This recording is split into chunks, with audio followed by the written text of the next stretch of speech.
Good evening and welcome to tonight's meeting of the Welwyn Hatfield Borough Council. Firstly, I'd like to thank everyone who's joining this meeting, members of the public who are present here today, and anyone who's watching the live stream of the meeting at home. We're holding this meeting, like our July and September meetings, here in Roller City, as whilst COVID restrictions no longer apply, we're still keen to keep all meeting attendees as safe as possible. Masks. All I'll ask is that you have a choice whether you wear a mask or not.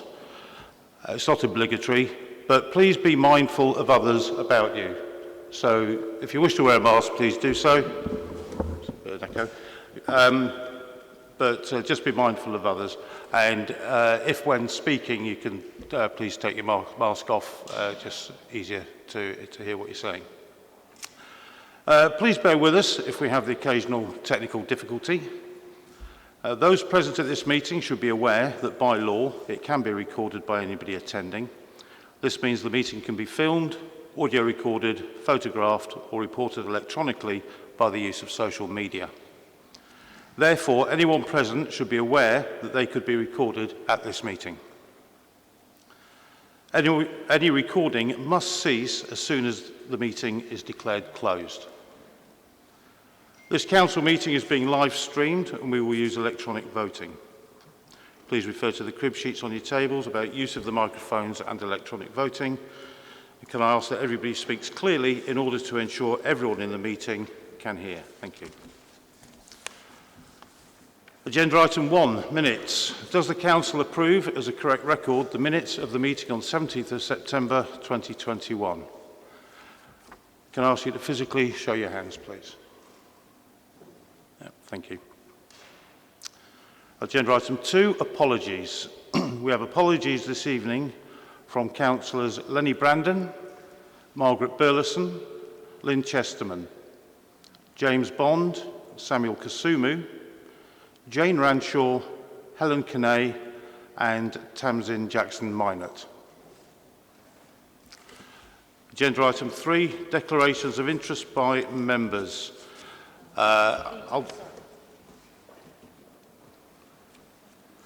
There's also apologies from Councillor Anthony Dennis. Okay, thank you.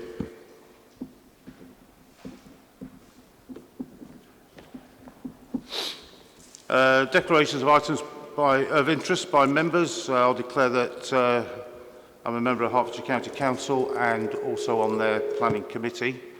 For Hertfordshire County Council, we have Councillor Paul Sikowski, Stephen Bolton, Tony Kingsbury, Fiona Thompson, and that's it, I think. Any other declarations of interest? No.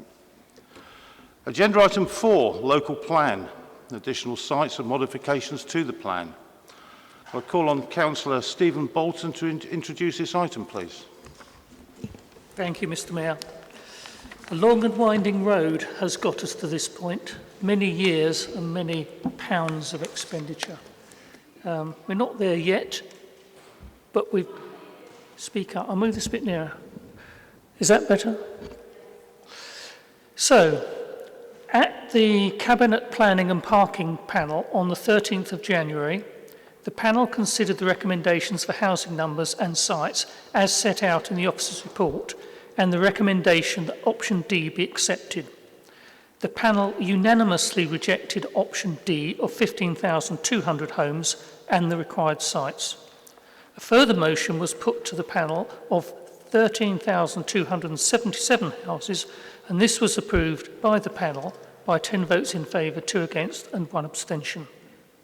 This was referred to the Cabinet meeting on the 18th of January, where the unanimous decision was taken to agree the proposal with slight adjustment on officers' recommendations.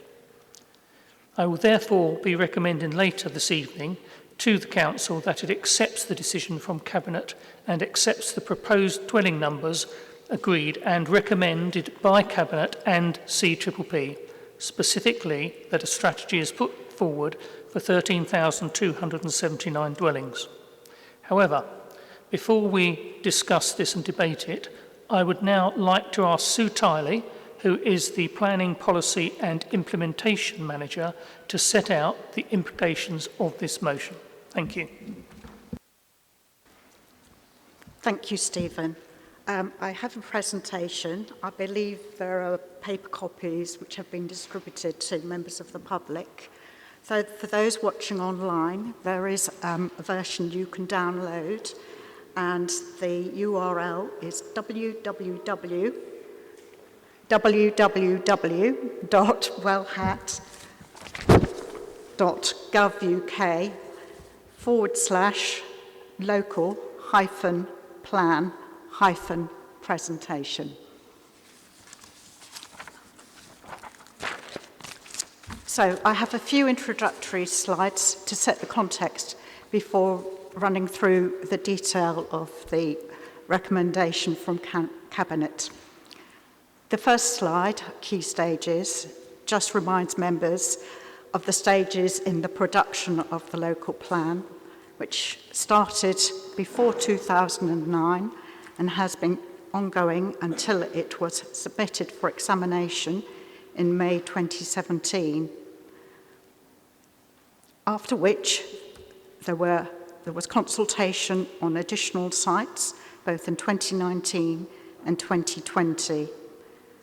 And then, following the receipt of the interim inspector's report in October 2020, additional sites were submitted in November 2020. The purpose of this meeting is to consider the inspector's reports and the recommendations following Cabinet Planning and Parking Panel and then Cabinet to full Council relating to the inspector's reports and the needs for additional sites.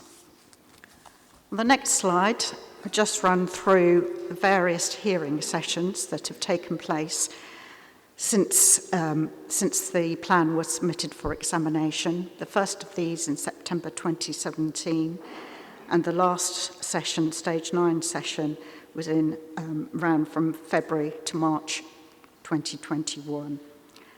At several key stages, the inspector has advised the council that the plan is unsound because there is an insufficient number of sites to meet the need for additional dwellings.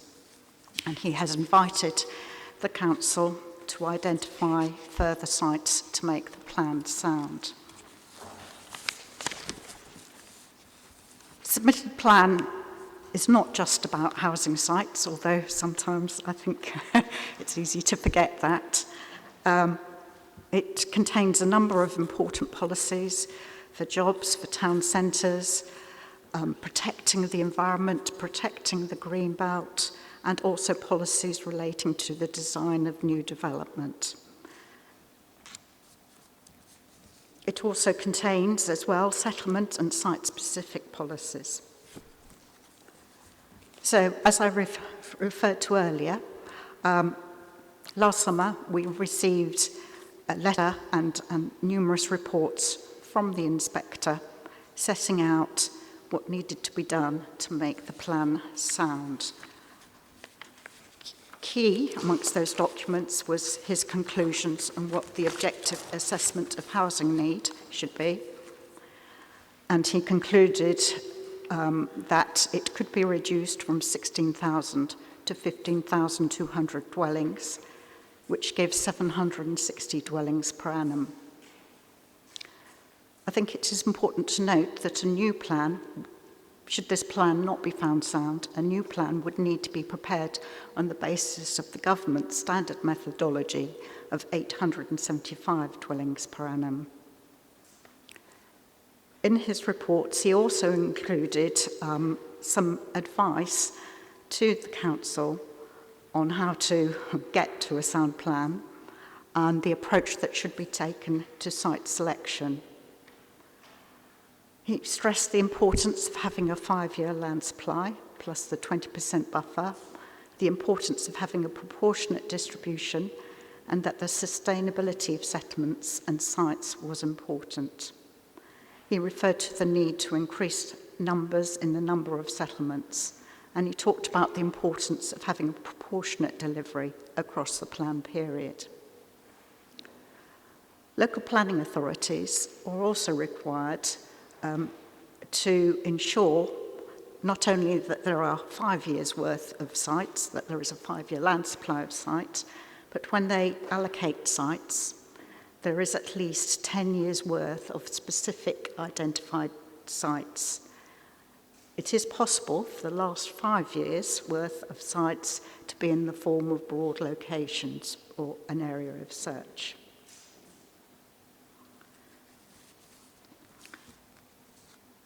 So,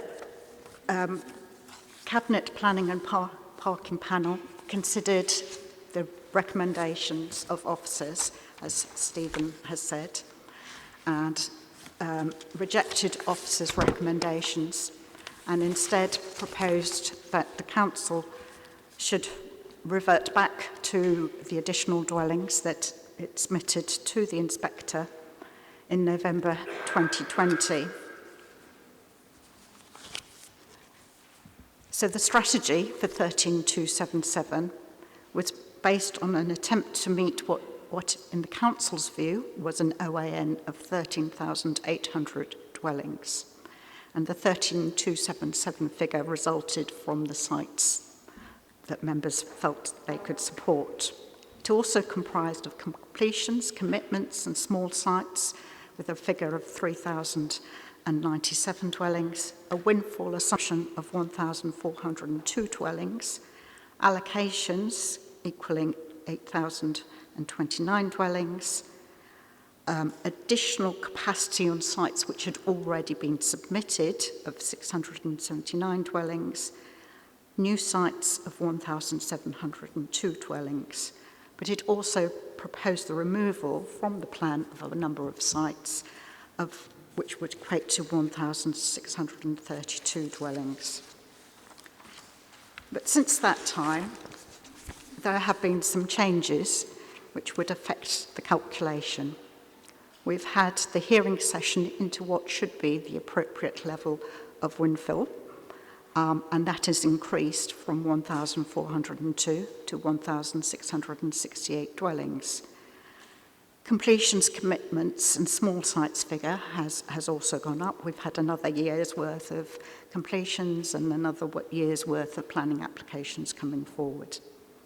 And in some cases, the site's capacity has also increased as a result of the hearing sessions or as a result of further work done by the council to inform the hearing session. And then in the case of another site, the inspector is suggesting that a large area of land would need to be removed from the greenbelt, and that would increase the capacity of that site.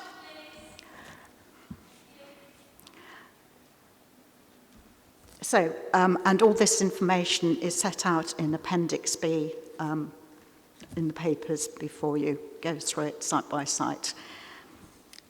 Not all sites were found sound, however, in the list of sites submitted by the council, and these related to sites in the employment area, specifically Welwyn Garden City. So just in summary, if you look at the difference between the numbers in 2020 and the numbers in 2022, the 13277 has gone up to 13,702 dwellings. So just looking at the detail of why we have those differences, and that's all set out in the appendix as well. But there have been capacity changes to submitted sites. Northeast of Welwyn Garden City went up from 815 to 845 dwellings, and southeast of Welwyn Garden City, originally proposed for 1,200, then went down to 500, but is now at 600 dwellings. Would be larger if you don't need to provide a primary school on the site. And then in terms of the additional sites, the capacity of those is listed in the appendix. I referred to a site being expanded, and that relates to Little Heath 4-5, which would mean the capacity of the site could increase from 36 to 63. So just to confirm which of the sites that were found unsound, that relates to 73 to 83 Bridge Road East, 29 Broadwater Road, although it should be noted that planning permission does actually exist for that site, and therefore the dwellings have been included in the commitments figure, 61 Bridge Road, and the former Norton building, although again, there is planning permission not for the 122, but I think the figure is around 50, 57 dwellings, and that figure has been included in the commitments figure.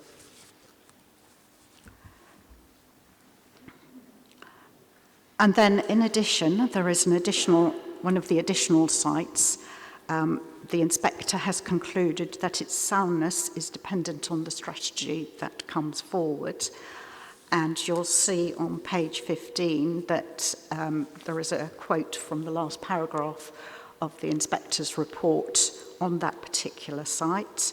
The inspector concluded that the evidence before the examination suggests that in comparison with other options at Brooklands Park, this is not a particularly sustainable site for new residential development, unless there is a genuine local need for additional housing that cannot be met in a more movement-sustainable location, and where exceptional circumstances for greenbelt release can be justified, then the development of this site is unlikely to be found sound. And the capacity of that site is for 104 dwellings. As I said earlier, when the council submitted its proposed additional sites in November 2020, it also suggested to the inspector that a number should be removed from the plan, and they include Simonshyde, land west of Brooklands Park Railway Station, HS22, land south of Hawkshead Road in Littleheath, HS24, Wells Farm, Northall Road East, and land north of Northall Road East, both in Cuffley, and Barbourville, which is in Mill Green, in the Greenbelt.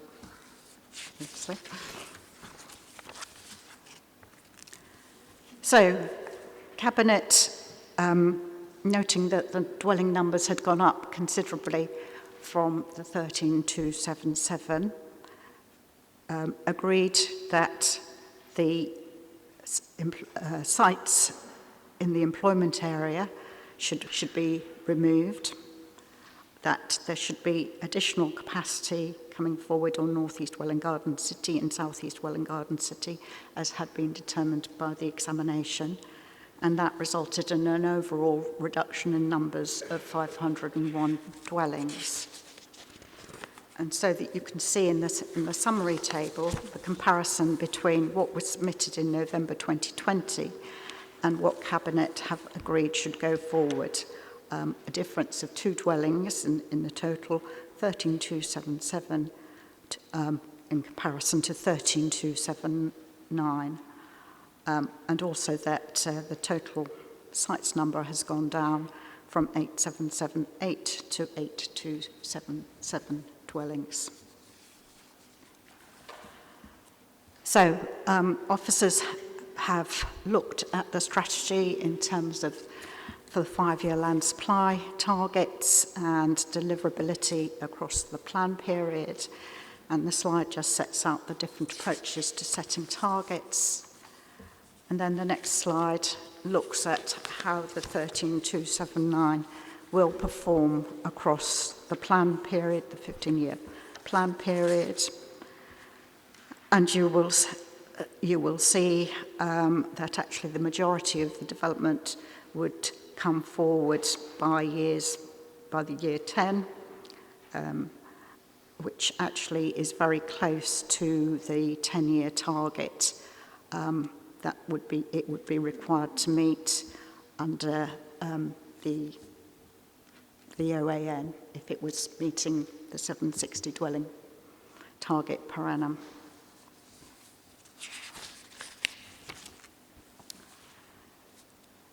So should members decide to go forward with this strategy, there will be challenges. Sites can only be removed from the plan if they are not sound. and indeed the inspector has indicated that for some of these sites that might well be justified. But further justification is likely to be required for the removal of other sites in the submitted plan. There are risks which officers have advised both Cabinet Planning and Parking Panel and Cabinet of going forward with this strategy. It doesn't meet the full objective assessment of housing need for the period to 2036, and nor does the distribution conform in its entirety to his guidance on selecting sites or proportionate distribution. The inspector has already rejected a very similar strategy, and in officer's view, it appears likely that he will consider that it does not go far enough to address his concerns, and that there is a strong likelihood that the plan would be found unsound. So that has implications moving forward if it is found unsound. The current plan is out of date and has limited weight in decision making. The council does not have a 5-year land supply, and it is failing the housing delivery test. This makes the council extremely vulnerable on appeal to losing appeals, and we have already lost planning appeals in the Greenbelt because of the lack of a housing supply. In addition, the government has set a target for all local authorities to have an adopted plan in place by 2023. If we were to start again, we would not be able to meet that target. And then, should the plan be found unsound, our 5-year housing land supply, when we are determining planning applications and on appeal, will be based not on the 760 dwellings per annum, but on 875 dwellings per annum, that is in the housing standard methodology. So a no up-to-date plan is likely to result in ad hoc development and could potentially impact on the level of developer contributions that we might otherwise receive. Thank you. Thank you, Sue.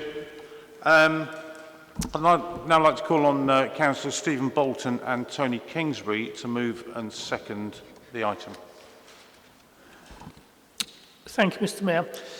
Having heard from Sue tonight, I propose that the Council agrees the decision from Cabinet and accepts the proposed dwelling numbers agreed and recommended by Cabinet and CPPP, specifically that a strategy is put forward for 13,279 dwellings. Thank you. Councillor Kingsbury. And I'm happy to second that.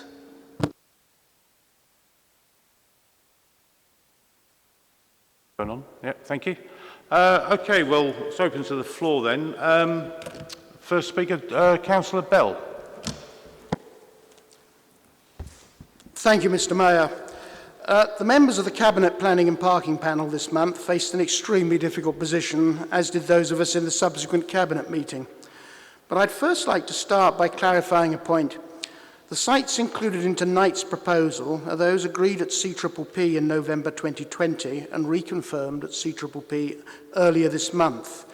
At the subsequent Cabinet meeting, as discussed in the slides, we removed a small number of sites found unsigned by the inspector, and most of those were actually in Welwyn Garden City. The big removal in... Sorry, do not interrupt, please.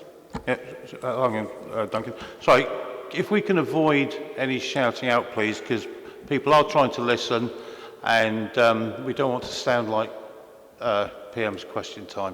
So if we could just keep it so we can all listen, please. Thank you.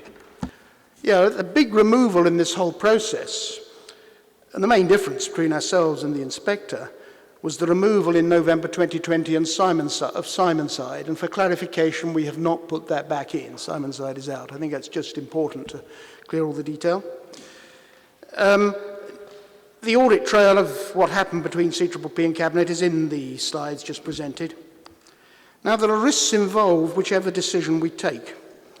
But I believe we should accept the recommendation of both the panel and the Cabinet to reject the inspector's housing target of 15,200 and instead adopt the lower target of 13,279 homes. The NPPF unfortunately separates authority and accountability, which has led to paralysis here and elsewhere. But the NPPF does make councillors, ourselves and no one else, responsible for determining the local plan. And to do that, we necessarily have to balance a series of conflicting interests. Like it or not, it is a political and not a technical matter, and that would be so even if all the councillors here were from the same party. And panel members rightly felt that a target of 15,200 would have ignored the views expressed by the community and would have resulted in excessive and irreversible harm to the Greenbelt. And this is a political decision they were entitled to take, and I think they took the right decision in a well-argued debate. We also can't ignore recent ministerial statements. The Prime Minister has come out against building on green fields and has expressed the desire to see housing growth directed away from South East England. The Housing Minister, in his written response to this Council, has reminded us of the importance of protecting the Green Belt and has categorically stated that it's for councils to determine their housing targets without interference from central government. That's what he said. Our own MP has advised us to push back against the inspector's target, believing it to be far too high. Now, the target of 13,279 is in no way anti-growth. We can't be accused of being NIMBYs. Even with this target, there'll be loss of green belt and many objections to overcome at the more detailed planning stages. I noticed from one of the slides presented this evening that on a 10-year horizon, our proposal is actually extremely close to the inspector's target.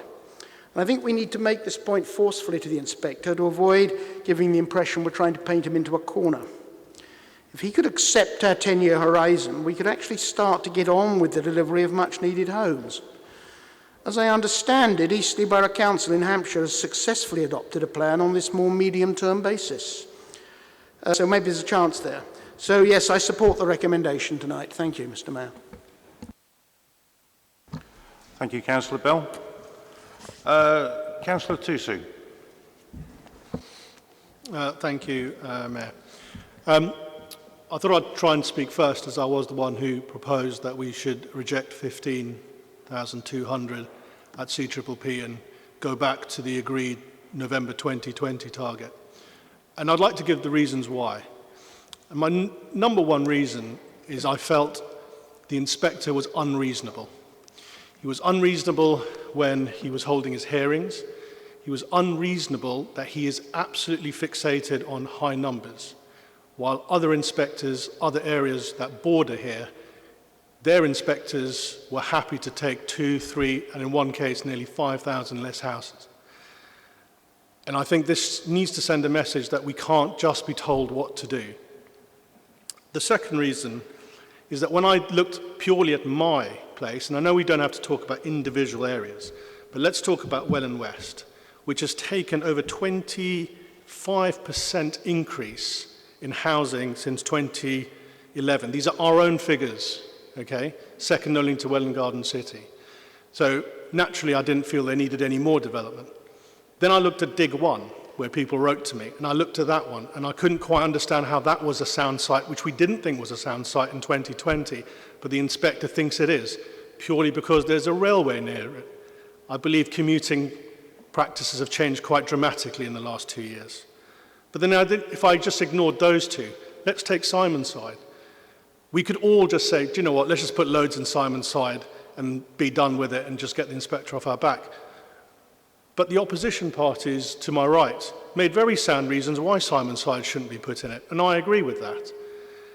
And you go area by area, green belt by green belt, and also some places in Welwyn Garden City itself, and you come to the conclusion that it is not our plan, it is the inspector's plan, and none of us, and I truly believe this, none of us will be able to see any of our residents in the eye if we purely just say, yeah, we'll pass it and it should be fine. Because judging not just by the emails I received this week, but over the last few months, hundreds, this is not a popular thing to do. And although we do make hard, difficult decisions as councillors, this is quite an easy one because a lot of people are against it. particularly the 15.2. Now, I do understand that arguments will be made and people will have their sound bites for the coming election in May, but let's just say that we did agree to 15.2. There would be basically appeal after appeal, just like the biopark. We would be inundated by appeals. I believe I spoke to someone from the Save the Simon side, and they were willing to take it all the way that is necessary. Now, I understand the inspectors will say, well, if I find this plan unsound, you're going to have planning by appeal, if you just go for the 13.279. But it's going to happen anyway. I guarantee you that whatever we do, a lot of these things will come up in DMC and will go to appeal. We're stuck between a rock and a hard place. I'd much rather give them what we are comfortable dealing with and let the people decide whether they want it in those areas. We are building for the future. I believe 13.279 is enough of a growth that we can sustain here, bearing in mind that how people are living and working has changed quite a lot. And so I stand by this, and I will vote with Cabinet and CPPP to keep it at 13.279 and protect our green belt and other precious areas.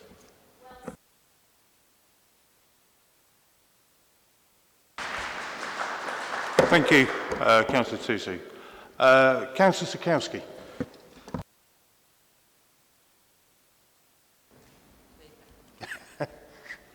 Turn mine off. Thank you. We come to the last knockings of a process that has gone on for an extraordinarily long time, don't we? We've been here again and again and again with this local plan. I was involved in some of the initial discussions back in 2008 about the regional spatial strategy and the campaign that was run by our MP at the time. I remember it well, no way to 10K. Today what we hear is perhaps this council will be saying yes way to 13.7k.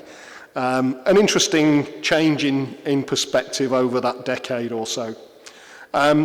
It's also quite salutary to note that the government minister who was responsible for housing when the MPPF was brought in was one very Grant Shapps, wasn't it? Which is quite an interesting perspective on the development of a planning system that we are now looking at and saying it's just not how it should work. 14 years to come to a conclusion on a local plan. And a local plan that has engendered such controversy and upset is a quite astonishing achievement of a national planning system that, in my view, is pretty much circling the drain. I have little sympathy with the administration on this particular issue because it is a Conservative government that is pushing these policies and regulations onto this Conservative administration.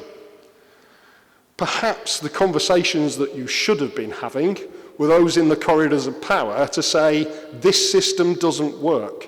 It doesn't work well in Hatfield. It's not working around the rest of the southeast of the UK. It's not working in the blue wall seats, is it? If you want to see a sensible local plan, in my view, we should just draw a line under this entire sorry situation and start again. I will not vote to damage my community.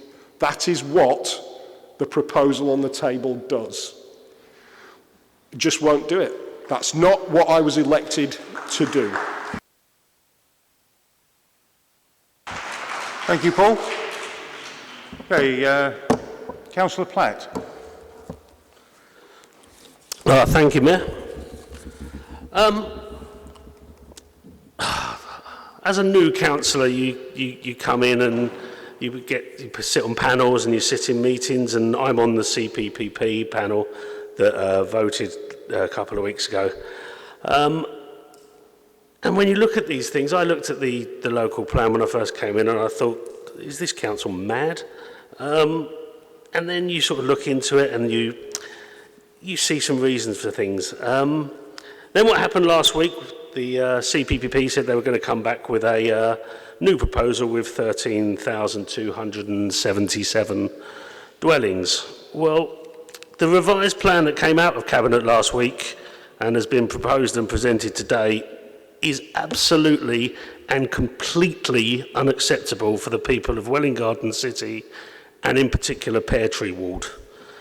I'm going to give you some figures to illustrate that, and I'm going to tell you why. This document here that we've all been reading there, it keeps mentioning proportionate, proportionate, proportionate. Let me tell you what's not proportionate. Pear Tree takes up just 1.3% of the landmass of the whole borough. Broadwater Road West, where most of this development is going to go, just takes up 0.08%, not even 1,000th of the landmass of the borough. Yet this plan proposes 18% of all development will go in that tiny little space. 18%. I mean, that's just mad. It's a 450-metre bit of road, and 18% of the borough's development's going in there. What I want you to think about is this. That's 1 in every 5 dwellings built in the whole of Welwyn and Hatfield is going to be built in one small stretch of road. That's a higher density in that road than Kentish Town, Colindale, Tower Hamlets, Dalston and King's Cross. That's madness. It's absolute madness. And it's not just Broadwater Road West. That's just the west side of the road I'm talking about. I haven't even mentioned 29 Broadwater Road, 35 Broadwater Road, 50 Broadwater Road, the Norton Building, Bridge Road East, Campus East and various others around the corner. And of course there's more on other various areas of Welwyn Garden City. I do understand that Broadwater Road is more sustainable than other areas. I do get that. I do agree with that. And I do understand that we need housing. But let me say this, and I'm going to say it loud and clear. More than enough has already been approved on Broadwater Road. It's enough. There's 1,400 already approved, and they're trying to put more on. Pear Tree cannot and will not be a dumping ground for development that other areas don't want. You think I'm wrong? I'm not wrong. Look at the last 2 major applications that went to DMC. The DMC members rightly looked at them and they threw them out because they are not sustainable for where they are being placed. The public see this as an outrage. I can guarantee you this, I'm in my ward every day, it's an outrage. And you and me as a council, we need to see it. Any councillor, and I'm going to say this, and it doesn't matter, any councillor who cares about Welwyn Garden City and any councillor who represents Welwyn Garden City cannot vote for this skewed, biased and flawed plan. It's absolutely true to say right here and now that this amount of development in the middle of the town will be the beginning of the end of the Garden City. You'll remember at CPP we spoke about listening to the people that we represent. Councillor Tusu quite rightly said it. Well, the people are watching us right now. They are watching how we vote, and I have no doubt the people will remember how we vote when it comes to the elections. So we have a choice of what to do next. I know what my choice will be, and I know what side of history I'll be on when this is all done and dusted. Thank you.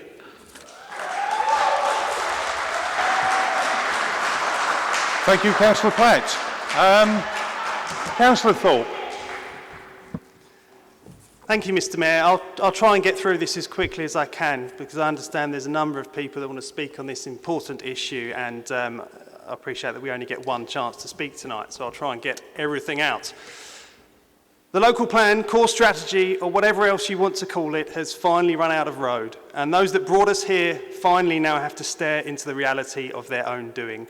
I find it absolutely laughable that after so many years, so much cost, and repeated warnings from the opposition that this was a path to ruin, now only at the very end has the penny dropped of what this process is all about. I watched the last CPPP meeting and was quite surprised to see many councillors didn't remember or understand how we got to this stage. I appreciate many of them are new. So let me take you back to 2008, and I think best done with an email from Grant Shapps to local residents. In it, he was bemoaning the regional planning process that was going to force this council to build 10,000 houses. 10,000. Dear resident, the government loves its consultations, but the reality is that when push comes to shove, we discover they've already made up their mind. He goes on to say that we'd already built 4,000 homes of that target in Welwyn Hatfield, so you can't call us NIMBYs, but we can't accept a further 6,000 driven by a top-down target. 6,000. I return to the MP's words. What we really need are decisions driven by local communities who are incentivised to create homes for local people, not top-down decisions directed by ministers from Whitehall, Grant says. Despite 11 years in power, this government still hasn't learned that its target-orientated, centrally driven approach to everything can't possibly provide the services that we need, and it will fail to provide the right kind of housing in the right locations too.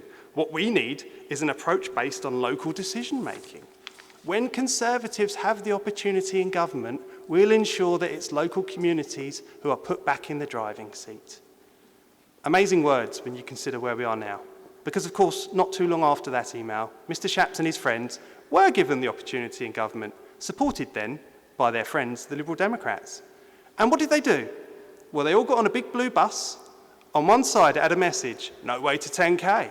On the other, it said localism, driven by the local MP and carrying many current and former cabinet members of this council, popping champagne corks and celebrating. It drove headlong into that gap between the rock and the hard place, and it has sat there ever since at a cost of nearly £9 million to this council. That's how we got to where we are now. This is a Conservative plan, marshalled by the entire time by a Conservative government, Conservative ministers, and a succession of Conservative cabinets leading this council. And I think it's quite clear now, it has not delivered anything that was promised when Welwyn Hatfield's MP was celebrating defeating the proposal to build just 6,000 homes in Welwyn Hatfield. If anything, it has made every observation made in that email much, much worse. Higher housing targets, less protection for the Greenbelt, no infrastructure guarantees, and the bit that you've only just worked out after all these years is that it's completely driven in a top-down way by a government-appointed inspector who holds all the cards and has no connection to Welwyn Hatfield. I don't want to hear about the benefit of hindsight. This group, the Labour Party, has at every single meeting said this was going to end in disaster, every time. I sat in those meetings and I remember asking about the objective assessment of need and asking why there was no social housing mentioned at all. It didn't sound very objective. I queried a report looking at strategic infrastructure requirements.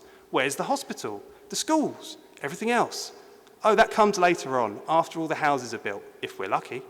The very notion that we can only build new schools if a private company is first going to make lots of money is just wrong. It doesn't sound very strategic.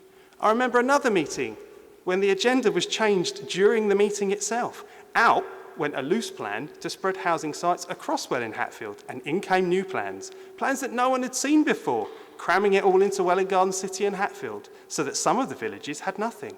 The inspector, of course, threw that out. But that's more or less what you've returned to tonight at the 11th hour. This is your defiant stand, hoping that even though you've been told in no uncertain terms you can't do it, maybe, just maybe, everything will work out okay in the end.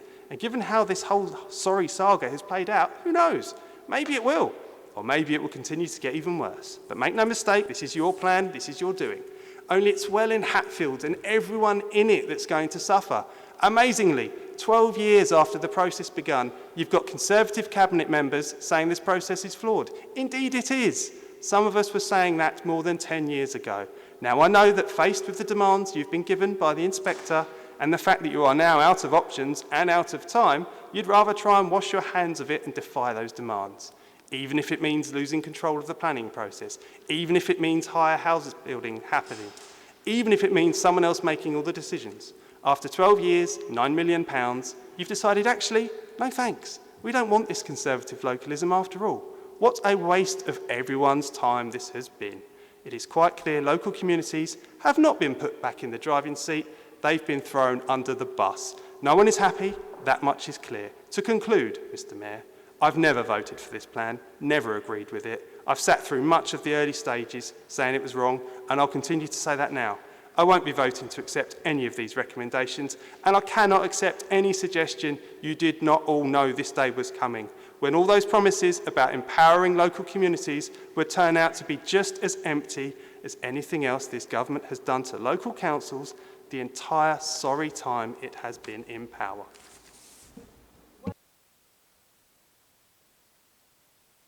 Thank you, Councillor Full. Makes me glad I wasn't a councillor 12 years ago. Councillor Craig. Thank you. I just want to pick up on a point that Councillor Susu made, which is that it is not a good plan. It isn't great. We are in a rock and a hard place, and we are doing our best for the residents. But also, it's important to realise that although the figures will be settled if the inspector passes it, and that's a big if, it still has to go through planning. So any sites that have difficulties with, it's going to flood, any sites that have difficulty with covenants will still have to get round those difficulties and come before the Development Planning Committee. So, yes, it has been a long time coming because we've been fighting it and trying to get it less. But we are where we are, and if we reject the plan, then we're back to square one with more houses. If the inspector rejects it, then at least we can query it and challenge it. Thank you. Thank you, Councillor Craig. Councillor Kingsbury. Thank you, Mr Mayor. I think I'd agree with something said by both opposition that this has been a really tough and difficult process. And I know there was a really long and difficult discussion at CPPP, both in the past and recently as well. I've actually thinking exactly the same as everyone else. We are between a rock and a hard place. That's a term that we're using quite a lot tonight. And I've never thought that so much before us tonight. This is one of the hardest decisions for this council in all the time I've served here.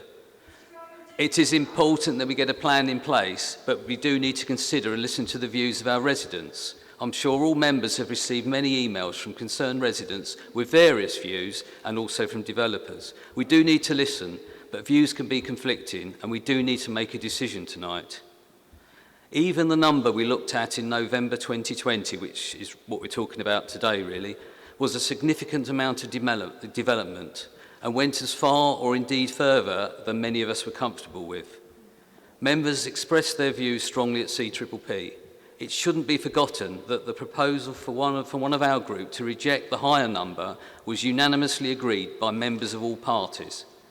The alternative we are discussing tonight was put forward, which I believe is going as far as we can and would at least be a viable plan to go forward, and I hope the inspector can see it as such. We wrote to the Secretary of State and received a letter from the Housing Minister which emphasised the importance of the Green Belt, and we were strongly told that it's up to this council, elected members, to put forward a local plan, and that's what this council needs to do. Even if members were minded otherwise, and I don't think they are, I would not want to go against the strong feelings of CPPP and effectively what was agreed at Cabinet. I listened to what Councillor Bell said about the 10-year effect of the numbers we're putting in. I think that's something that's well worth putting in a response to the inspector when we make a decision tonight. I listened to Councillor Zukowski and Councillor Platt. Again, I can see some sympathy in what they're saying. They say they don't want these numbers, but they've also made criticism if we get the plan unsound. So I'm not sure what they would do in this position. They're not in it, but I'm not sure what they would do. We have to make a decision. We have to do something. And also, I'm not sure that having an unsound plan would mean that we wouldn't be getting some of the development that have been raised as an issue here tonight anyway. So I very much support the decisions that have gone through the other two committees, and I hope we can support the recommendation tonight. Thank you. Councillor Tusu.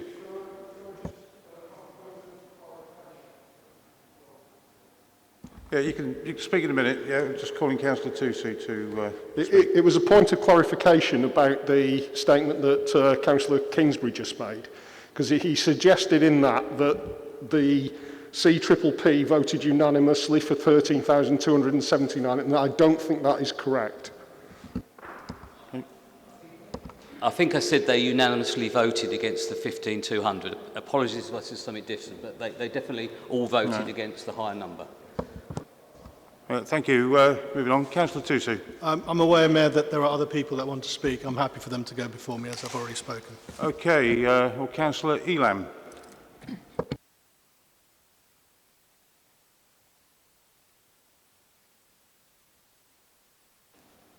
Thank you very much, Mr. Mayor. I've never been a supporter of the view that, as a councillor, or a member of Parliament for that matter, that one is elected purely to voice and vote for the demands of constituents. I believe that in a representative democracy, we have the responsibility to listen to the views of our constituents and put them forward in discussions. But when it comes to any sort of vote, we should be guided by what, in all conscience, we believe to be the best course of action, based on the deeper knowledge we may have of the impact of that decision, whatever it is that's being called for. Sometimes very hard decisions need to be made. This is one of those decisions or situations which tests that principle to the nth degree. We know that many of our residents don't want this plan to be approved, but we fear the consequences if we do not do so. The undesirable scenario of planning by appeal has been clearly laid before us. I have always believed that whatever the formula that is being used in the arguments, the number of dwellings that are being required of our borough is totally disproportionate. Many of the developments fly totally in the face of the spirit of the Garden City movement. The Garden City was created and built to enable people to escape from London, but what is happening is that London is being stealthily brought to us. It has been said time and time again that these developments will not meet local needs, we won't have the infrastructure to support them, and like many small towns in the orbit of London, we're being treated as collateral damage in the need to supply homes that once upon a time would have been affordable in the capital and its suburbs, but are no longer. I believe that the basis on which we are being asked to approve this revised local plan, i.e., give us these numbers or it will be the worse for you further down the line, is a principle that should be left firmly in the realms of television drama. We should not be trying to appease the government in this way. Caving in never ends well. What we are being told to do is just wrong. And rather than trying to be accommodating, we should not hesitate to call it out as such. And for this reason, I cannot bring myself to support the option being proposed, and I will be voting to reject it. Thank you. Thank you, Siobhan. Councillor Quinton. Thank you, Mr. Mayor. There are no good solutions to the local plan at this point. 15,200 homes and any plan which requires building on Simon's Hyde is not an option. 13,279 homes which requires overdevelopment in Welwyn Garden City is not an option. A failed local plan is also not an option we should have to face either. So how did we get to this point? In short, the failure of this administration to face up to hard decisions and their consequent manipulation of the choices. There are many instances of delays and local plan policies that have been ignored to suit their agenda, and they have consistently failed to listen to all the residents' views. They have also failed to listen to the inspector's guidance, an inspector who is only implementing the policies their own government have chosen. This administration has let everyone down by failing to take the local plan seriously over the many years it has been in discussion. And Welwyn Hatfield residents deserve much better. Thank you. Thank you, Councillor Quinton. Councillor Hayes. Thank you, Mr. Mayor. When I look back at my time as a member of CPPP since 2015, I tried to think of any success I've had in shaping this local plan, and there is one. And that was the complete removal of the Hatfield fire station from the plan before it was submitted in 2017. All other arguments, concerns about evenly balanced growth throughout the borough, coalescence between Hatfield and Welwyn Garden City, destroying Pansanger Park, lack of travel infrastructure to support key bottlenecks such as Cooper's Green Lane, putting Simon's Hyde into the plan even though it really only had consultation through the developer and not years of consultation that other large strategic areas had been afforded by the council. All this and lots more fell on deaf ears as the meeting to pick sites at the end of 2016 was upon me. I can remember in that meeting the leader of the council at the time was sitting in as an observer. and as we went through the site selection, it was clear for all to see it was a true conservative local plan, as by the end it favoured large growth in the towns and sacrificed the green belt nearby, rather than allow any growth in the villages. The leader by this point had a large grin on his face like a Cheshire cat. They had what they wanted. As an opposition councillor, we are outnumbered by the administration in these meetings when it comes to a vote. So in 2017, the plan submitted could only have been a Conservative local plan and nothing else. Since then, you'll hear that this new proposed plan has been approved by all parties. However, this isn't true. The stand I took at the last CPP meeting was in favour of a reduced OAN with the Cabinet to finalise final site selection. The proposed plan tonight is just a titivated rehash of the original plan, with the exception of the removal of Simonside. The Council isn't allowed to make any major changes to the plan, and even if it could, it wouldn't, as it would mean having to build in the Conservative heartlands. I've often said in CPP meetings that the local plan process is broken, but in truth it was never properly thought out in the first place. The process it took over, regional planning, allowed for compulsory land purchase to happen, which in turn allowed for towns and villages to be properly thought out, growth in correct areas and infrastructure to be planned in from the beginning. Now we have a system that we need to wait for prospective developers to put forward areas of land that they want to profit from and try and pick any of these areas to suit. So in as much as the plan before you has been picked by the local Conservative group, the rules by which they have to pick these areas were made by our very own Conservative MP, Grant Shapps, then Housing Minister. The whole local plan process is a political choice, and the only way it was ever going to change would have been through the ballot box and a change of politicians. But this never happened. So we're now stuck with a Conservative local plan costing £9 million and taking over 12 years, which the majority don't want, very likely to be thrown out unsound by the inspector. I bet the wolves in developers' clothing can't wait. Thank you, Lynn. Councillor Rohali.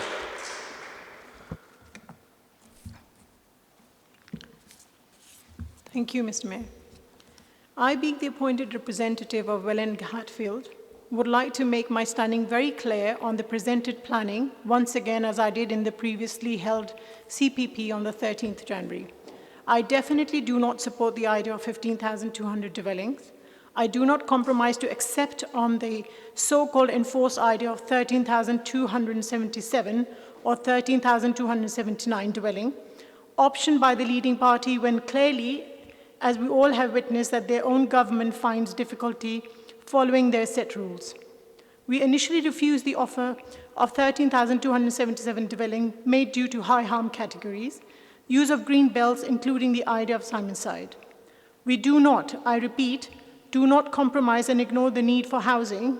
However, we cannot accept this misproportionate distribution on sites, clearly due to such planning that can cause greater harm in future to our residents and Welwyn Garden City heritage.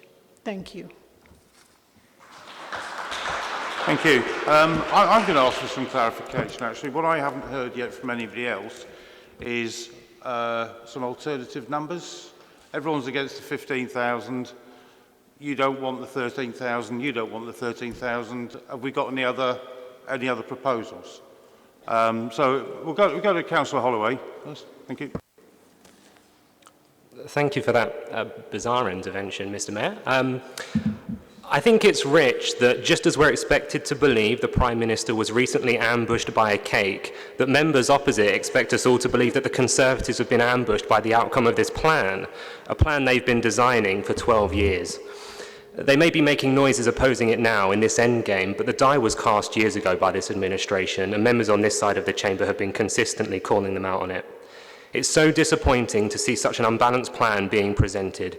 It does nothing to address the concerns around travel infrastructure, no plans for schools, to which we'll have to wait in the hope that a developer stumps up the cash for one if happy with their profit margin, and no thought for countless other amenities that we would need to accommodate such an increase in population. But really, should we be disappointed and surprised that a party funded by property developers fails to make decisive interventions to their detriment and in the interests of the people of Welwyn Hatfield? Probably not. You've heard from colleagues that this local plan could have been approached differently. We could have been seeing a plan for development that's sympathetic to the founding ideals of the Garden City, could be seeing a fairer plan, one that approaches the spread of development across all of the constituency and that puts the need of all of the community in mind, not just the village in which many of the councillors opposite happen to represent. But this isn't the case, and it's not the plan that's before us. The plan before us represents 12 years of this administration's attempts to seemingly avoid development in their own back gardens. Recent reductions in the numbers further preserve areas such as Brookman's Park, Little Heath and Northaw, while leaving Welwyn Garden City and Hatfield to bear the brunt of future development. Recent changes ignore the planning inspector's comments, and this administration clings in vain to the irresponsible hope that some minister will, on the back of an offhand comment by the Prime Minister, sweep in to save them. Well, that's not going to happen. This plan does nothing to protect the unique character of Welwyn Garden City. It certainly does nothing to instill confidence in my residents that this council has their best interests at heart, and ultimately, in its current form, does nothing to deliver the development we need in a way that residents can be proud of. I cannot support it. Thank you. Thank you, Councillor Holloway. Councillor Musk.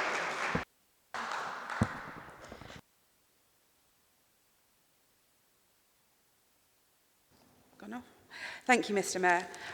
I'd like to take this back. I'm not going to call it the local plan. I'm going to call it the least worst plan, as named by one of the administration's previous councillors when it was voted through in May 2017.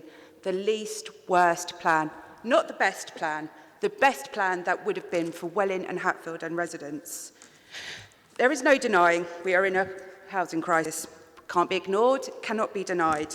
But the housing we need isn't to put postage stamp-sized flats in places like Broadwater.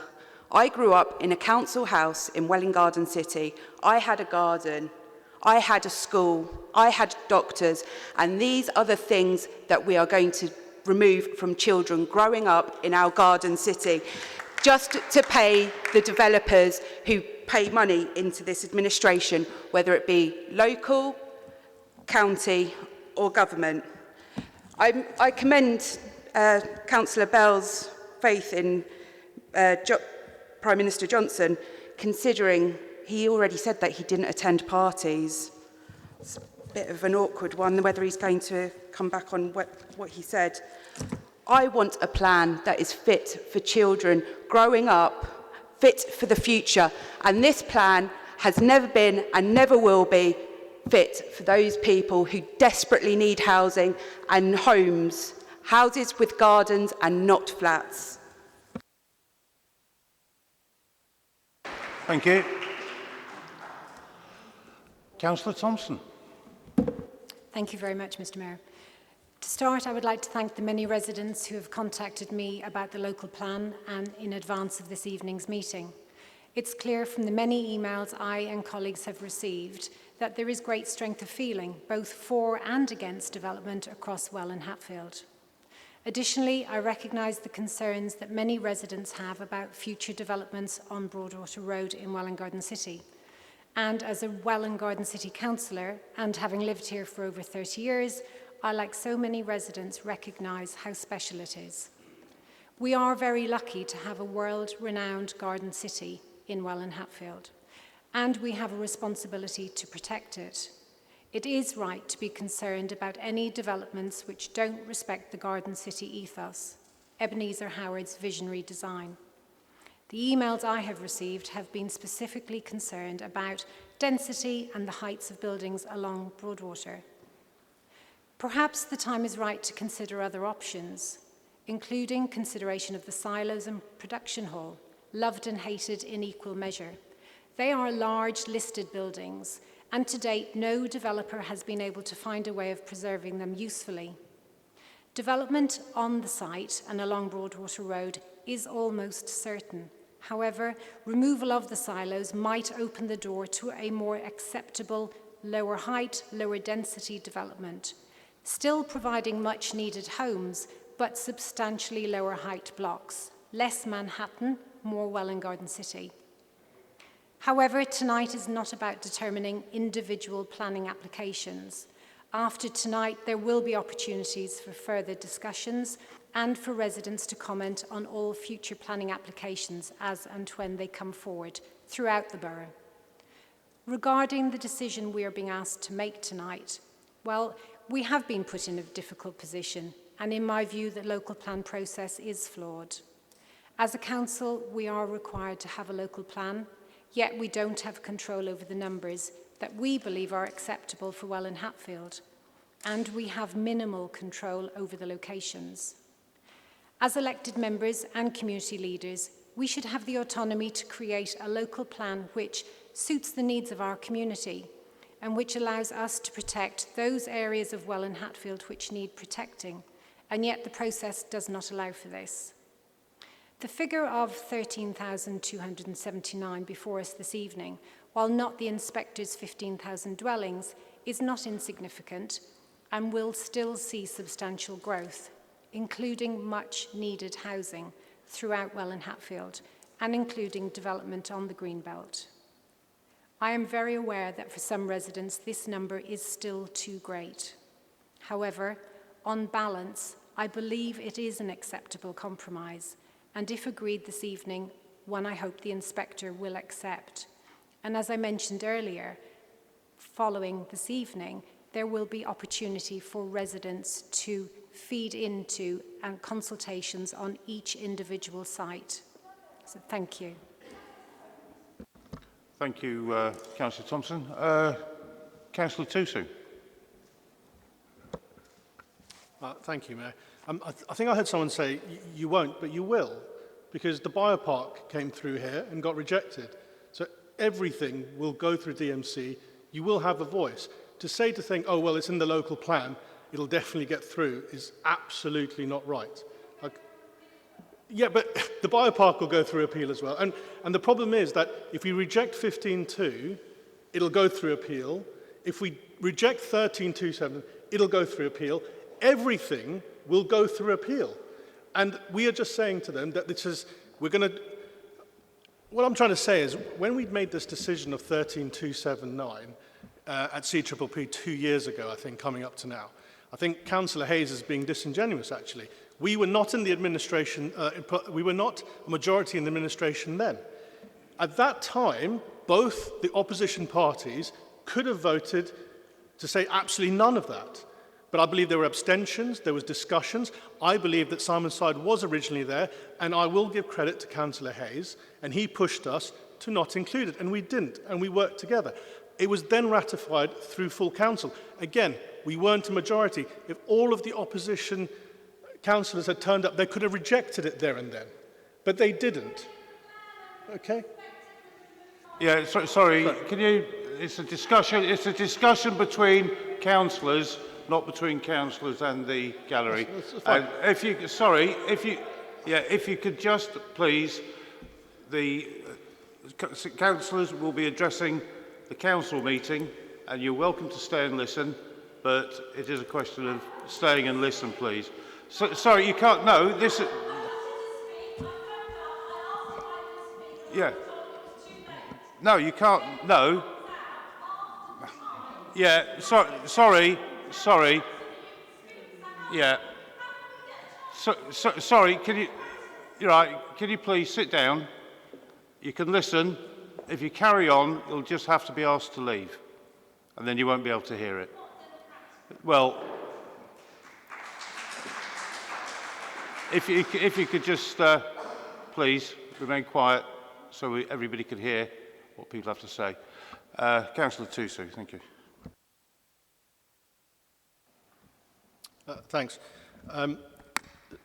Listening to, look, we knew this was going to happen. We're going to bring in all sorts of national stuff, cakes and parties, and I guess we're not going to talk about the Chinese government funding a Labour MP and hiring a spy. But okay, fine, we won't talk about that.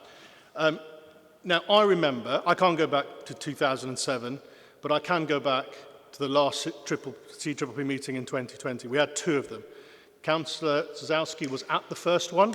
He was very vociferous in what he did and didn't want.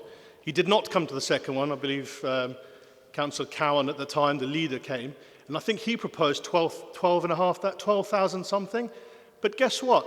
It wasn't a reduction in Welwyn Garden City. There was a bit of a reduction in Pear Tree, and he wanted to build more on the Greenbelt. That seems to have been forgotten from that decision there. With regards to Welwyn Garden City, Pear Tree, look, there is no such thing as a good site. There honestly isn't.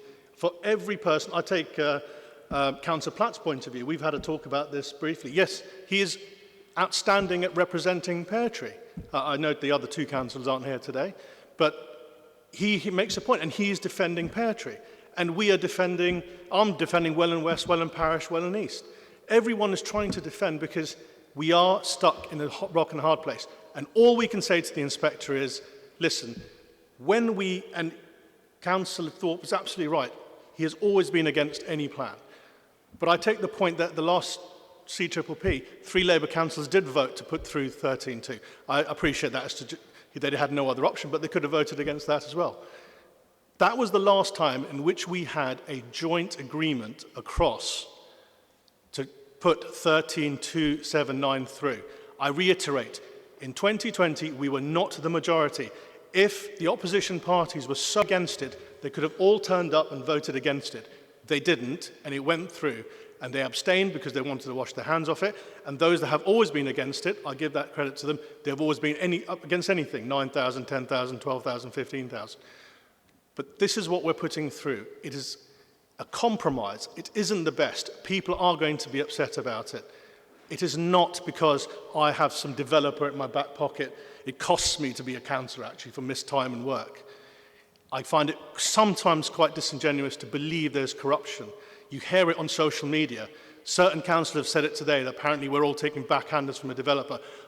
Trust me, my wife would be very happy if I was getting some money instead of spending, 9 o'clock in the afternoon and then I have to look after the children. We have to have some proportion here. Let's not make it completely into some sort of slogan for your election coming up in May. Okay, thank you.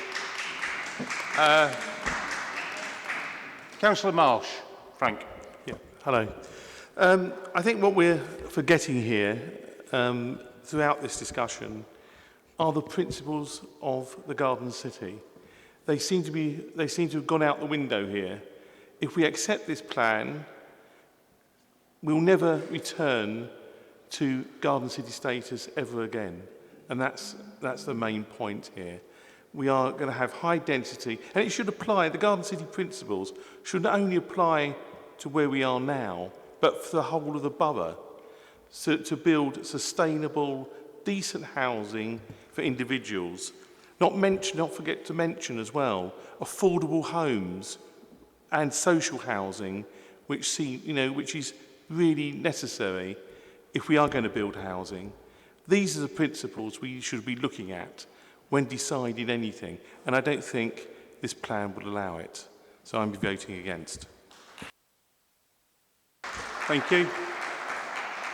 Councillor Sikowski again, please. Thank you. I just wanted to respond, really. You said, we haven't heard numbers from the opposition.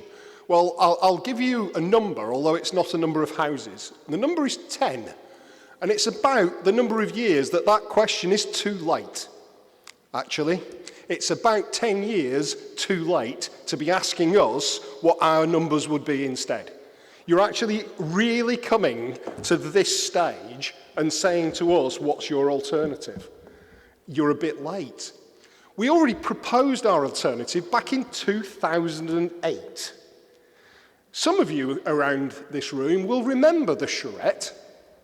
The charrette that proposed a new garden city with all the necessary infrastructure, all the necessary transport, all the necessary schools and doctors and so on. There was even a proposal as to where it should be. And under the thing called duty to cooperate, we could have utilised the development of that site to offset some of the housing numbers that we currently face. But it was rubbish. It was a bad idea because it was proposed by us. It wasn't taken forward until apparently this year. It's now being taken forward for the next iteration of the local plans, where all of a sudden the idea of cooperating in larger blocks and actually delivering a garden city is all of a sudden a good idea. So I say to you, you're too late to be asking that kind of question. A long, long time too late. Okay. Unfortunately, I wasn't here 10 years ago to ask you that question. So, yeah, maybe I arrived at the right time. Okay, Councillor Shah. Thank you, Mr. Mayor. I'm not sure if you're allowed to speak twice in the full council. So Councillor Thusu and Councillor Zukorski, they both spoke twice. You can. It's not a motion. It's a debate. Thank you, Chair. Now, I just like to echo some of the what my colleague said recently.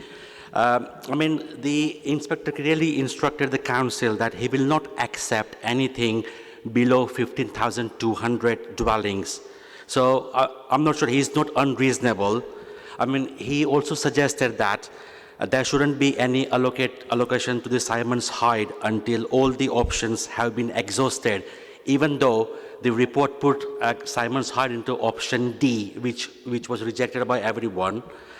The inspector also clearly suggested that the site distribution should be proportionate within the other villages. There are growing concerns that the site allocation in the villages are not being assessed or presented consistently.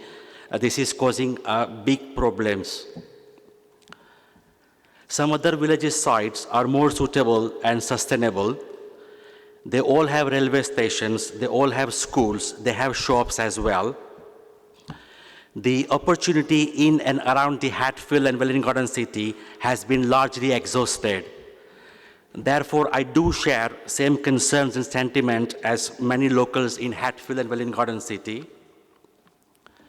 In the past CPPP meetings, I have said many times about the Brookman's Park and why would it is required to accept greater proportion of new dwellings in Brookman's Park.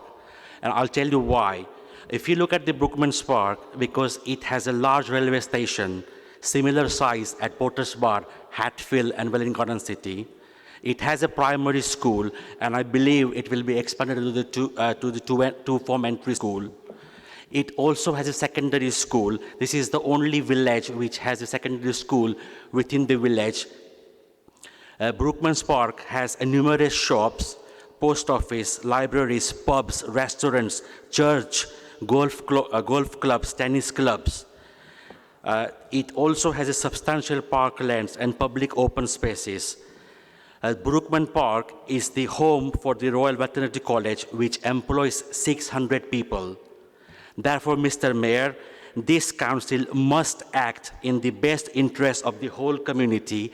I can't see this is community-driven. The community has not been involved to make the plan sound in accordance with the clear advice from the inspector. And I don't think so I'll be supporting this plan. Thank you very much. Thank you. Thank you. Councillor Hellier. Yep. There you are. I'd like to say that a lot has been made of the national planning policy, but I think it's worth pointing out that the challenging numbers we face ultimately stem from the national targets that have been set. And these national targets are agreed on unanimously by all of the parties represented in the chamber tonight. In 2019, in the general election, all three major parties proposed explicitly or implicitly, as Labour did, 300,000 houses per year in England, or 4.5 million over the 15-year period. They did this because over the last 30 years, England's population growth has doubled, while its house building has halved compared to the previous 30 years. These national targets try to cram roughly 30 years of house building, the equivalent of 30 years of house building, into just 15. And this is what causes the major challenges across England. It has not changed whoever has been in government, whether Conservative, Labour, Conservative Lib Dem coalition. We have seen this intractable problem because ultimately there is no way to build millions and millions of houses without upsetting people. And I'd also note that the Lib Dems have proposed this go up to 380,000, though whether that's party policy, I can't say. A proportionate share of this figure for Welwyn Hatfield would in fact be 13,032 if we took something exactly proportionate to our share of England's population. This is compatible with the national figure, and that is with the national targets that all of the parties agree on. And this is why we are so irritated by the inspector's intransigence over his number. you know, even though the southeast does see more growth, we are also a very small borough in the southeast. You know, we cannot fit in this many houses compared to some of the larger ones by area. The council needs to work within the process as it is, and not as we would like it to be, however. As much as I would love to get to imagine what I would do as housing minister and rewrite the laws around this, we have to work with what we've got at the moment. The fundamental problem with the inspector's number is that it produces a worst of both worlds. We end up with high density in Welwyn Garden City and in Hatfield, but we end up with major erosion of the green belt as well.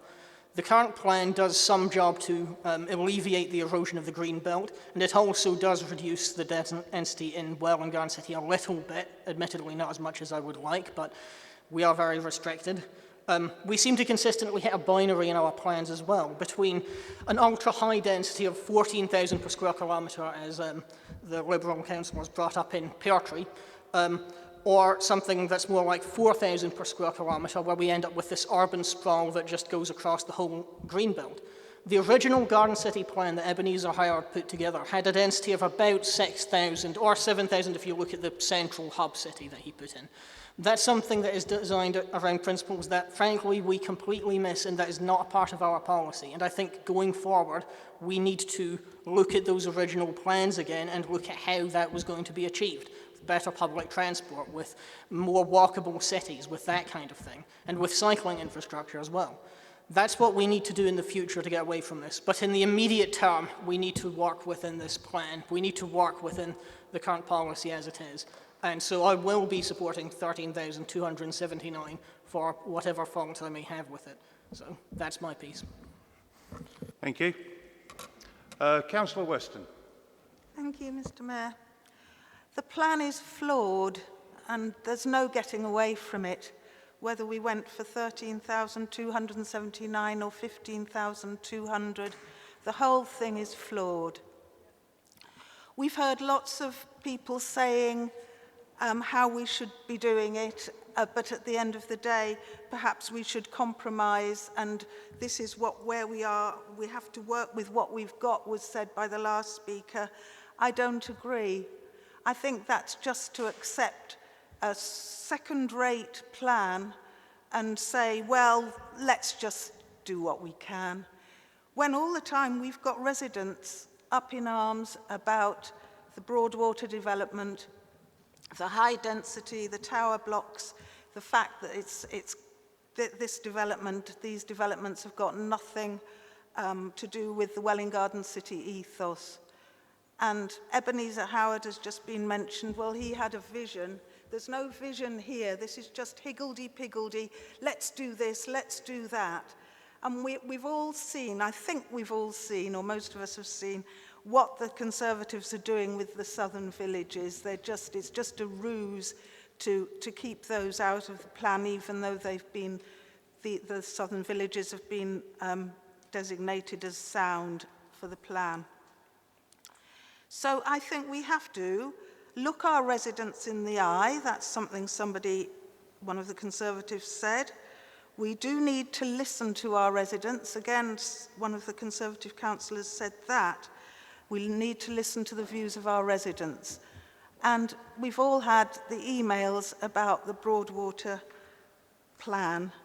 And I think the best we can do is to just say no, reject both the 13,000 proposal and the 15,000 proposal, and fight to get a properly democratic plan where people, the residents who care very much about their borough, get a proper say, and we get some affordable homes and proper infrastructure, and just reject this whole flawed plan. Thank you. Thank you, Councillor Weston. Councillor Scotchless. Thank you, Mayor.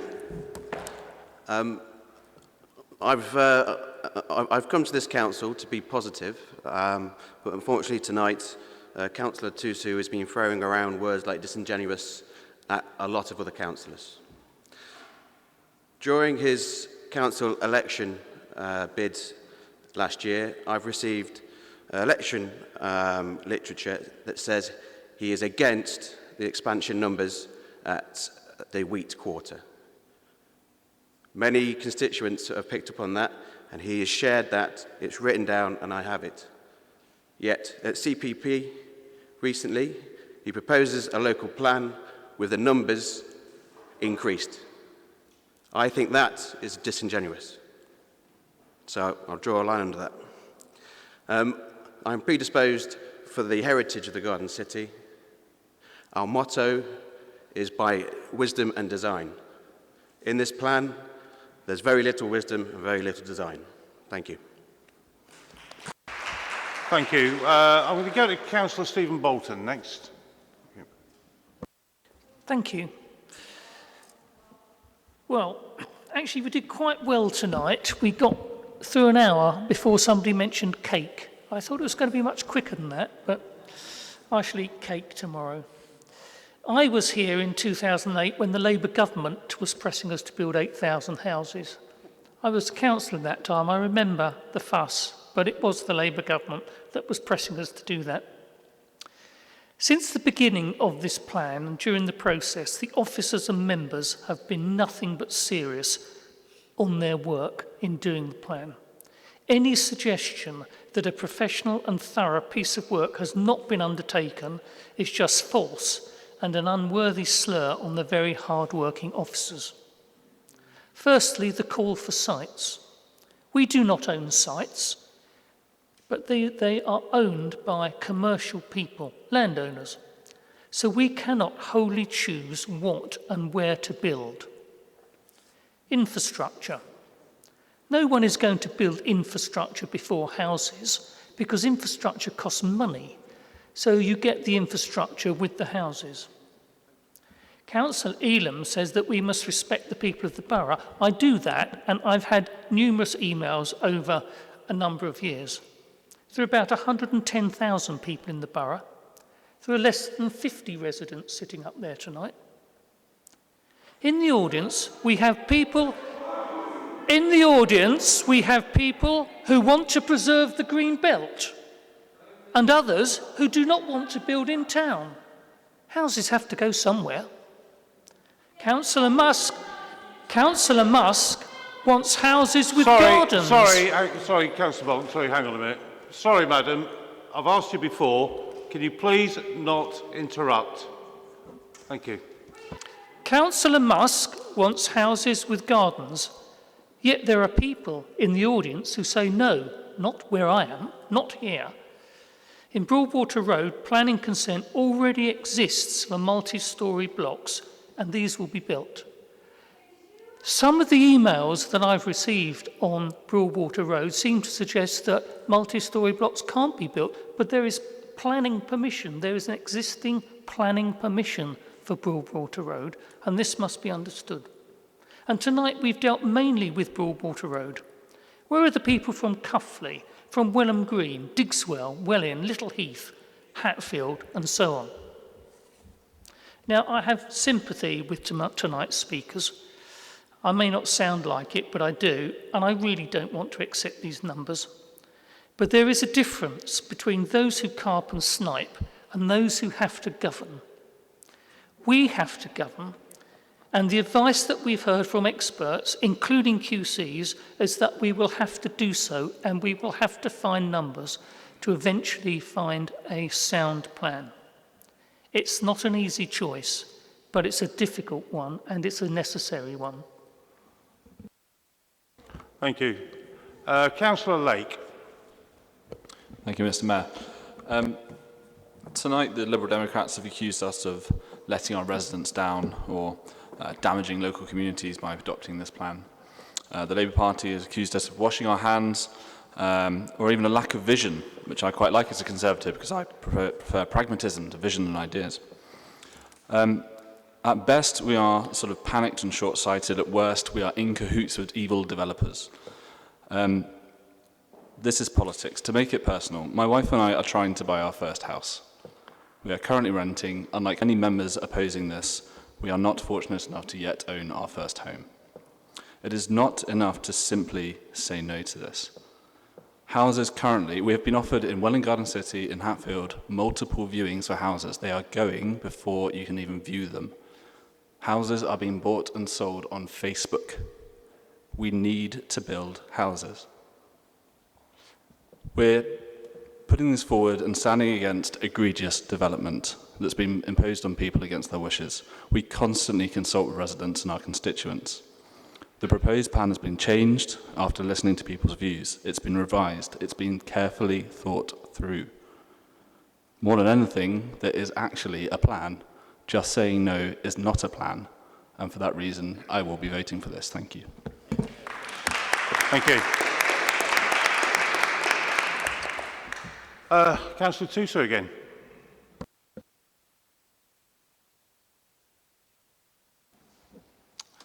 Thank you, Mayor. I was going to try and defend myself. I guess there's no point really. I'll move that we put this to a vote now.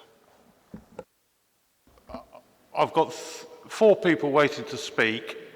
If people have something to add, I'm happy to carry on for the moment. But all I'll say is, when we get to the stage, if somebody's got something to add, then that's great. If it's just reiterating what's already been said, then we could be here till 2 o'clock in the morning arguing, going around in circles. So we'll carry on for the moment. Councillor Holloway. Thank you, Mr. Mayor. I'll be very brief. Just coming back to Councillor Hellier's comments, it's not a no to new houses, it's a no to a plan that doesn't work, damages the community and residents aren't happy with. It's a rejection of an unbalanced plan that skews development at the detriment of Welwyn Garden City and Hatfield. To come back to Councillor Tusu, actually in 2021, 20% of donations given to the Conservative Party came from property tycoons. That equated to £60 million. And finally, I think Councillor Bolton would be well-minded to remember that there is actually a cap on the number of members of the public that can attend this evening. And instead of disparaging members of the public from taking an interest in dealings with the council, we should welcome them here and we should appreciate their input. Thank you.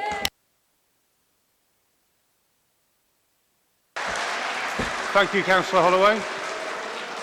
Councillor Musk. I would just like to follow up on a couple of points raised, namely Councillor Bolton.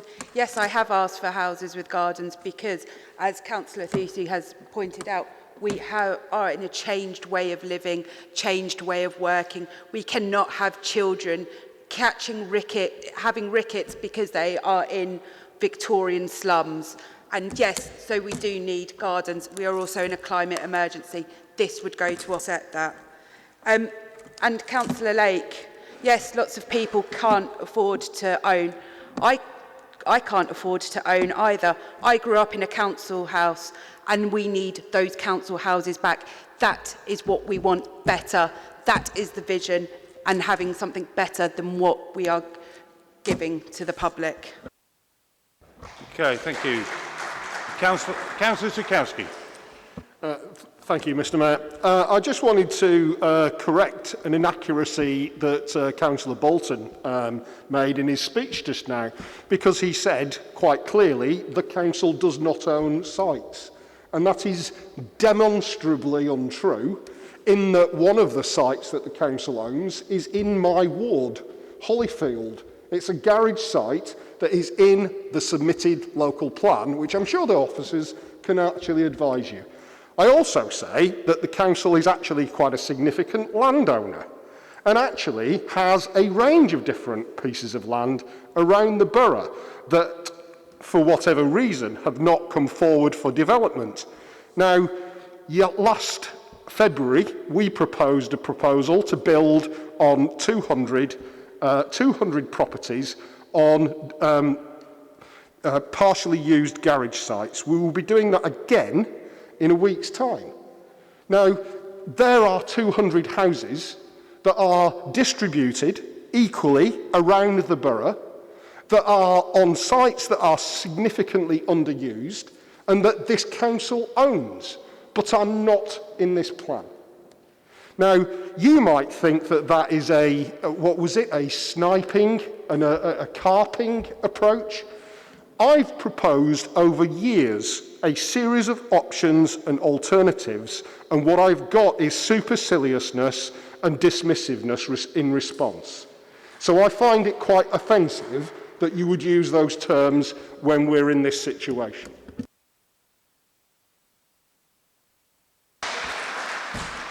Thank you. Councillor Platt.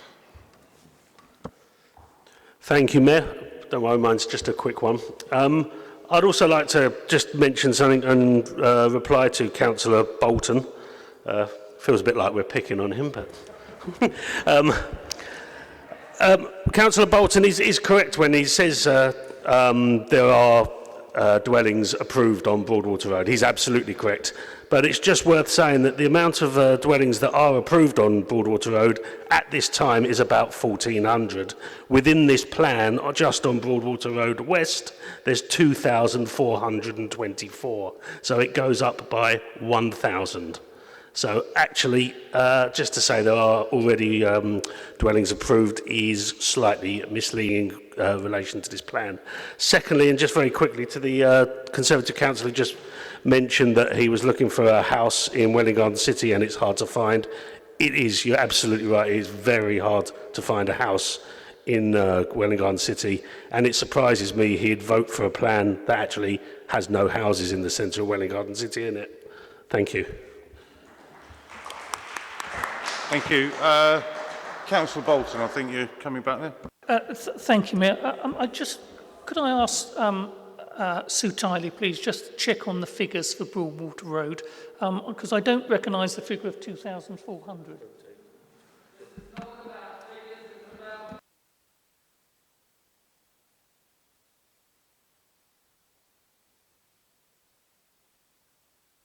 Just to confirm that the increase in dwelling numbers on the Broadwater Road West site was an increase of 600 dwellings, so taking it up to 2003. There are other parts of the wider Broadwater Road West site which are included in the plan, but they were previously included in the plan.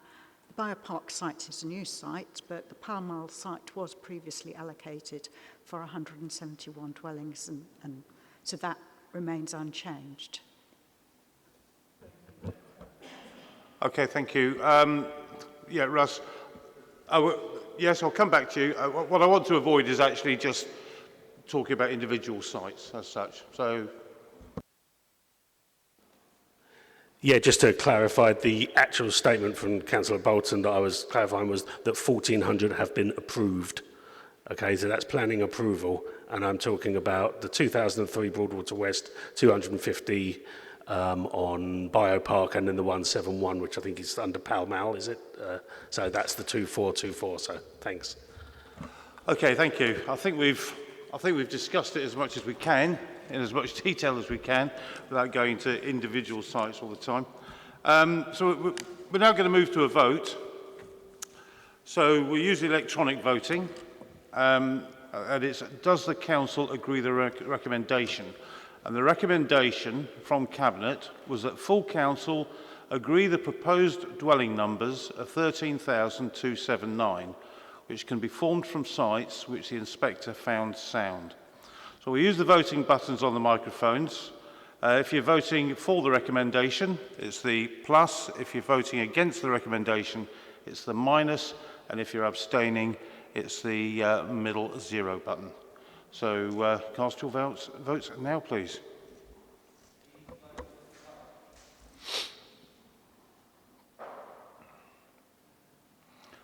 Has everybody voted? Councillor Jonathan Bolton, have you voted yet? And that is everybody having voted. So the votes for is 25 and votes against is 13.